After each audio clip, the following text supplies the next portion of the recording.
My name is Catherine, and until that day, I thought my life was safe, steady, and certain.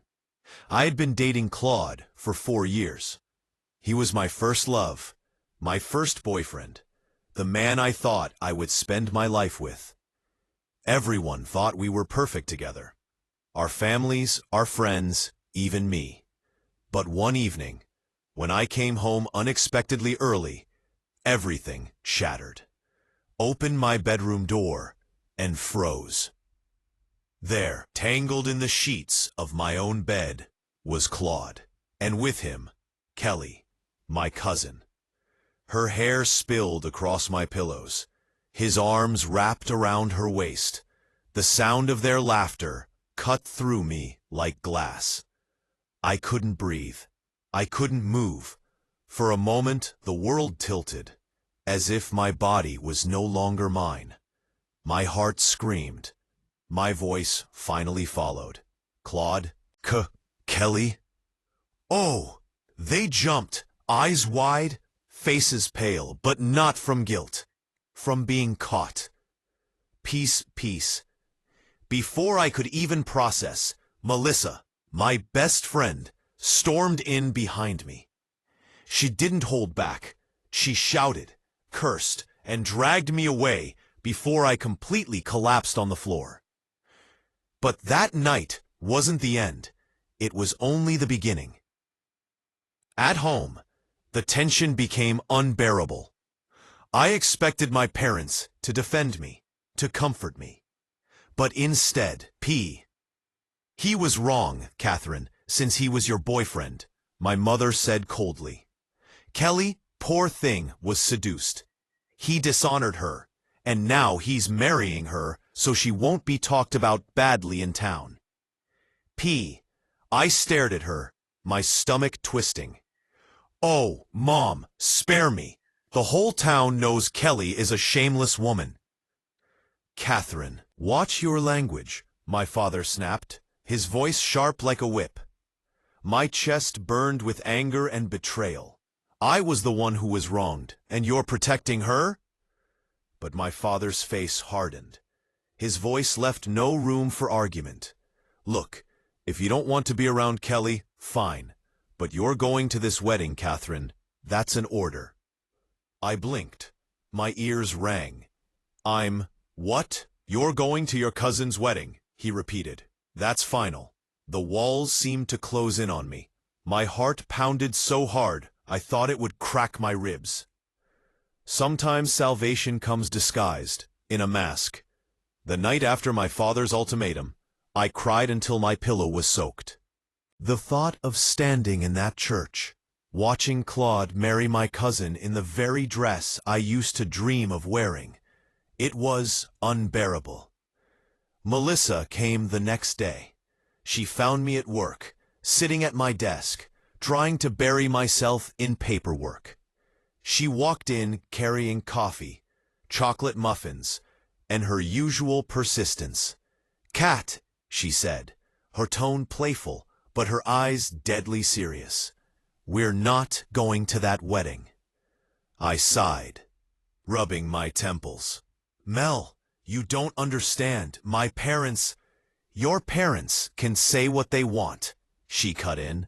But listen, I've got something better. She pulled out 2 shimmering invitations. My eyes widened. A masquerade ball, she grinned. The biggest gala of the year. Half the city's elite will be there. Business leaders, entrepreneurs, politicians. It's the perfect networking opportunity for your career. I already convinced your parents it's important for your future. Period. I frowned. Melissa, I don't want to party. I don't want to smile and pretend. Period. She clasped her hands together like a child begging for candy. Please, Kat, just one night. We'll drink, we'll dance, and for once in your life, you'll forget Claude ever existed. Period. Her voice softened. You deserve this. I wanted to stay hidden, licking my wounds in silence. But somehow, with Melissa, no never lasted. I sighed. Oh, Mel, how is it that I can never say no to you? Fine, I'll go. Her squeal of delight filled the office. She hugged me tight, and for the first time in weeks, I almost smiled. But that night, when my parents reminded me again of the wedding, when my father's voice boomed, "Enough, Catherine. You will obey us. Bye. New." I would go to the masquerade, not for them, not for revenge, but for myself. Then pause. Down to Pete, standing. I thought I'd hide away in Melissa's room, but destiny had other plans for me that night. Saturday night arrived faster than I thought it would. Melissa had practically kidnapped me, dressing me in a shimmering red satin gown that clung to me in ways that made me feel powerful again. She handed me a golden mask, delicate as lace, designed to hide just enough of my face to make me a mystery. When I looked in the mirror, I almost didn't recognize myself. For the first time in months, I looked alive. Melissa squealed, "Girl, you look like you're about to steal hearts and break souls tonight." P.S. I rolled my eyes. "You exaggerate." Her boyfriend Fred arrived whistling. "If I didn't already have Mel, I'd be fighting for you tonight. Catherine, you're gonna turn heads." I wanted to protest, to say I didn't want attention. But deep down, something inside me fluttered. By the time we arrived at the masquerade, the world was glittering. Golden chandeliers cast a warm glow over the ballroom. Laughter echoed, champagne glasses clinked, and violins played a song that felt older than time. The air was thick with perfume, secrets, and unspoken desires. Melissa dragged me to the bar, handing me 2 tequila shots. "Drink, we're not leaving until I see you dance." The alcohol burned, but it loosened the chains on my chest. Soon, Melissa and Fred were on the dance floor, swaying together. I stepped aside, intending to escape to the buffet, when suddenly, a hand caught mine. I turned. A man stood before me, dressed in a perfectly cut black suit, his face hidden behind a black mask, trimmed with silver. But it wasn't his clothes that stole my breath. It was his smile, crooked, confident, dangerous. He lifted my hand to his lips, brushing a kiss over my skin. His voice was low, husky, like velvet poured over fire. "Surely the most beautiful woman in the room won't deny me a dance." My heart stuttered. And why not? He pulled me into his arms, my hands pressed against his chest, solid muscle beneath fine fabric. His arm wrapped around my waist, drawing me closer than I expected. And then we moved. We danced as if the music belonged to us, as if time had been waiting for this exact moment. Every step, every glance, every brush of his hand against mine, it all felt inevitable. His eyes, oh his eyes, blue so deep they shimmered violet under the lights. They locked onto me, burning into my soul, making me forget every reason I had for being cautious. When the song slowed, he leaned down, his lips brushing the shell of my ear. "I don't know your name," he whispered. "You're not supposed to," I whispered back, emboldened by the mask, by the moment. His chuckle rumbled through his chest. "Then I'll call you my mystery." For hours we danced, sometimes fast, sometimes slow, sometimes with words, sometimes in silence, but always together. Until the clock struck midnight. I pulled away, breathless, reality crashing in. I have to go." His hand tightened on mine. "No, not yet." "I'm sorry," I whispered, backing away. The crowd swallowed me as I ran. My heart raced, My mask slipped, but I didn't look back. He didn't chase me, but his voice followed, deep and certain, cutting through the music. I'll find you again. He kissed my hand one last time and whispered, I'll find you again. The morning after the masquerade, I woke with the echo of his voice still in my ears. I'll find you again. But life had no patience for daydreams. Reality swept in quickly. At work that week, an opportunity appeared, an interview with a prestigious company, Miller Group. It was supposed to be a long shot, but I went anyway. 2 hours later, I walked out with an offer. A position higher than anything I had dreamed of.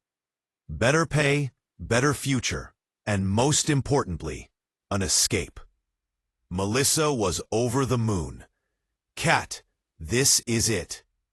Your chance to start over. Her father even secured us a furnished apartment in Paradise Port, a bustling city by the coast. So I packed. I said my tearful goodbyes to my parents, though the wound between us still throbbed. My father remained cold, my mother distant. Only when I hugged them did I feel a flicker of their love. Then, with Melissa, Fred, and my son Peter, I left. The road was long, but the moment we arrived, I felt something shift inside me. Paradise Port was alive. Skyscrapers reflected sunlight over the water. Ships moved in and out of the harbor, and the city pulsed with ambition. Our new apartment was perfect. Modern, bright, close to everything we needed. Peter had his own room. Melissa was already planning daycare visits, and Fred had arranged his own transfer. That first night as I tucked Peter into bed, I felt hope bloom in my chest. Maybe this was the second chance I had been waiting for. I unpacked slowly, until my hands brushed against the golden mask from the masquerade. For a moment, I held it close, my fingers tracing its edges. I could still see his eyes, still hear his voice. But it was foolish, I told myself. A fantasy.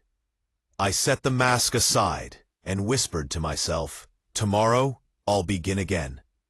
What I didn't know was that tomorrow, the past would walk straight back into my life. But as I tucked Peter into bed that night, I had no idea the past was already waiting for me. Monday morning arrived, and with it, the weight of my new life. I dressed carefully, a tailored black suit, a silk green blouse that caught the light, and polished heels. I wanted to step into this company not as the girl who had been betrayed, but as the woman building her future. The Miller Group headquarters towered above the city, glass walls gleaming under the sun. Walking inside felt like stepping into another world. White marble floors, modern art on the walls, and the hum of power in every corner. Mrs. Taylor, the woman who had interviewed me, greeted me warmly. She was elegant, poised, and kind. Everything I hoped to be one day. Welcome, Catherine, she smiled. You'll be shadowing me for a week before I leave for London. I want you to know everything before I go. Her reassurance steadied me. I spent the morning meeting staff, learning systems, memorizing schedules. The work was challenging, but it felt good. Then, the phone rang. I answered, professional and calm. Good morning, Miller Group. This is Catherine speaking. The voice on the other end was sharp, impatient. I need to speak to Mariana, now. I'm sorry, ma'am hasn't returned from lunch yet. May I take a message? There was a pause, followed by a growl. Who is this? My name is Catherine, sir. I'm the new executive assistant to Mr. Miller. The silence was heavy, like thunder building before a storm. I don't know you. It's my first day here, sir. Would you like me to? Tell Mariana to call me the second she's back. Do you understand? Yes, sir. And who should I say called? The reply was ice. Looks like I'm your boss. Then he hung up. My hand trembled as I set down the receiver. My throat tightened. I replayed his voice in my head. Deep, commanding, edged with authority. It made me feel small, but also strangely familiar. When Mrs. Taylor returned, I told her about the call, my voice shaky. She only laughed softly. Ah, so you've spoken to Alexander Miller. Don't let him scare you. He's tough, yes. Intense, absolutely. But you'll get used to him. Used to him? My stomach twisted. That voice had stirred something I couldn't name. Mrs. Taylor leaned closer. You'll tame the beast, Catherine. I can already see it. I forced a smile, but inside, my pulse raced. Could it be? No, that was impossible. And that was the moment I realized. My boss might be the man from the ball. The days that followed were tense. I hadn't met him yet. Alexander Miller, the elusive president of the company. He was away on business, but his presence lingered in every conversation, every cautious glance from employees. They spoke of him with respect, but also with fear. A man who built an empire, ruthless in the boardroom, brilliant in strategy, impossible to please. Each time the phone rang and I heard his clipped tone, my stomach twisted tighter. By Friday, the tension had become unbearable. Mrs. Taylor was showing me the executive office, a vast space with floor-to-ceiling windows, a desk the size of a car, and shelves lined with awards. This will be yours to manage, she explained. Every detail must be perfect.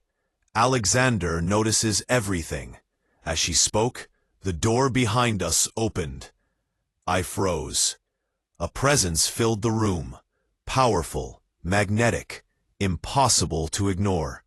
I turned, and my breath caught. He was taller than I remembered, broad-shouldered in a tailored suit, his jaw sharp, his movements precise.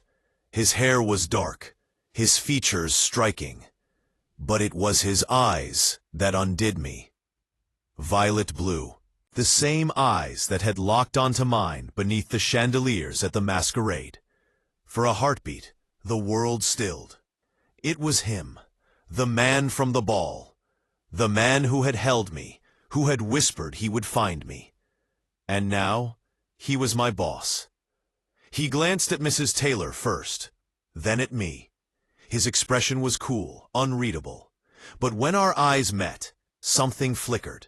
Recognition, restrained tightly behind control. Mariana, he said smoothly, his voice the same velvet fire that haunted my dreams. You didn't tell me you had already chosen my replacement. She's exceptional, Mrs. Taylor replied with confidence. You'll see for yourself. His gaze didn't waver from mine. I already have. The air between us crackled. My heart hammered, my palms damp. Did he know? Did he remember? Or was this only my imagination, clinging to fantasy? I lowered my eyes, forcing professionalism into my voice. It's an honor to meet you, Mr. Miller. Is it?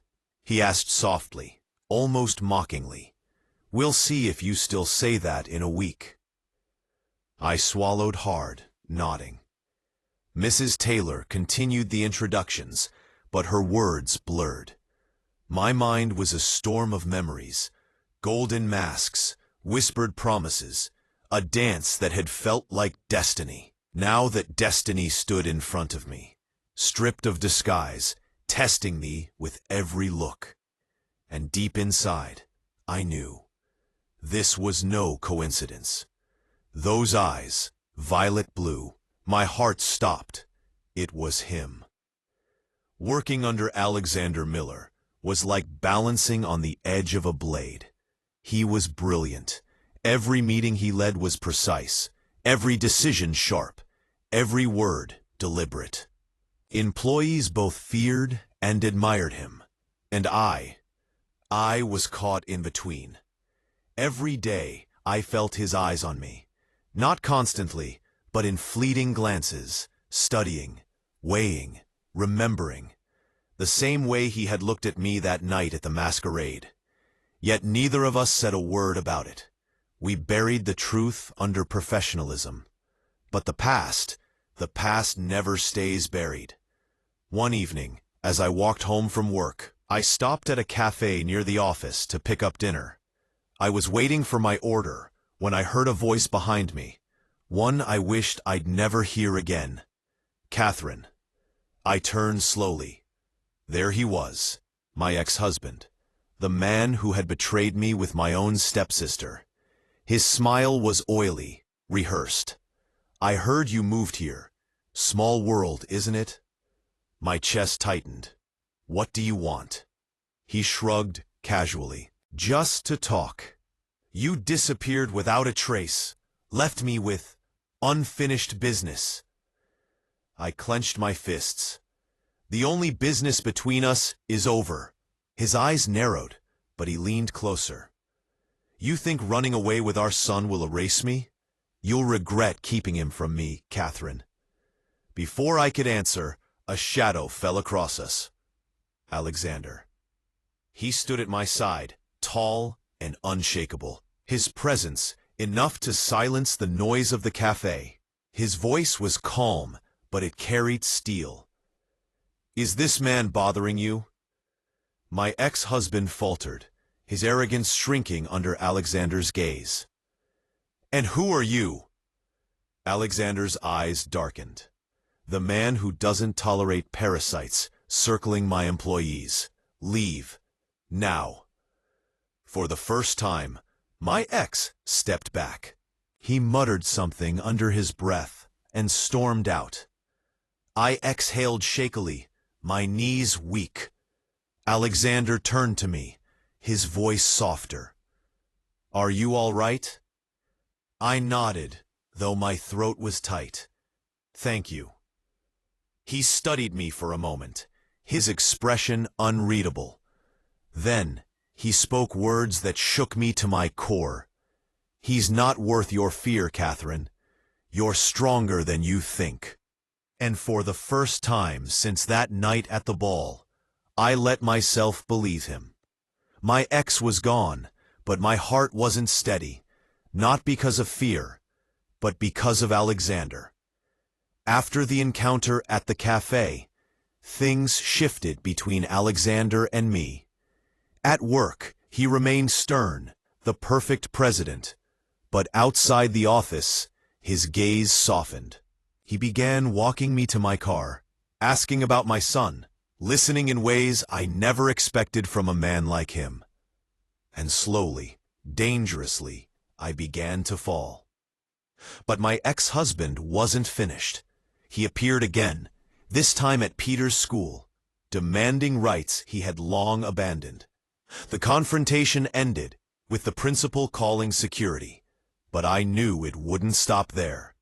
One evening, Alexander arrived at my apartment. He had found out. Of course he had. He knew everything. "Catherine," he said firmly, "your ex is a threat. Move in with me until this is resolved." The proposal stunned me. Move in with you? For your safety, for your son's. I won't allow him to touch either of you. The certainty in his tone was terrifying and comforting. I hesitated, torn between fear of dependence and the undeniable pull I felt toward him. That night, as Peter slept, I sat with Alexander in my living room. The city lights painted his face in gold and shadow.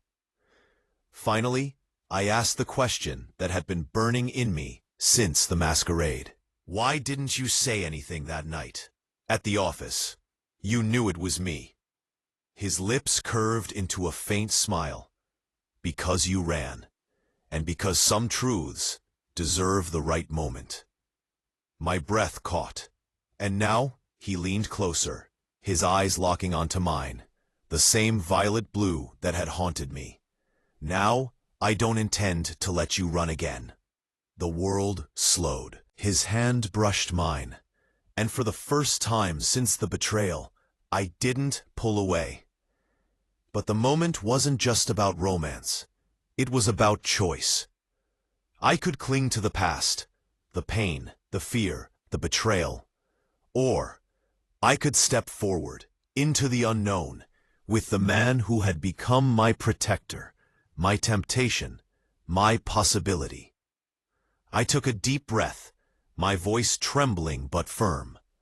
Then you'd better be ready, Alexander, because I'm not the same woman I was that night. His smile deepened. Good. I don't want her. I want you. And as his lips finally met mine, the masquerade ended, not with mystery, but with truth.